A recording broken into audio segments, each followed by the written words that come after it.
अपने काम के साथ, प्यार के साथ, मोहब्बत के साथ सारा कुछ कर रहे हैं। ये देखिए माशाल्लाह 1 2 3 घंटे जा रहा है वो इनके पास है। वाह जी वाह, वाह जी वाह, वाह जी वाह, क्या बात है। ये जी सूरत हालात देख रहे हैं ताज़ा तरीन गाड़ी की। ये लाइव वीडियो है, लाइव शेयर है, टाइम आप देख रहे हैं। तेरी वीडियो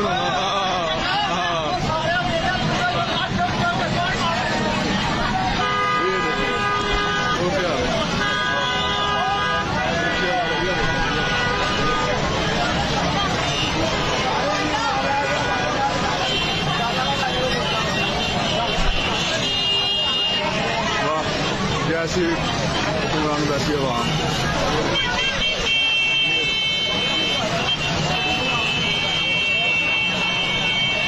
ये आपको दिखा रहा हूँ जी लाइव मनाज़र 203 मनारा फैसलाबाद के। ये कम से कम एक बेड की जो कीमत है वो तकरीबन 1000 से ऊपर है।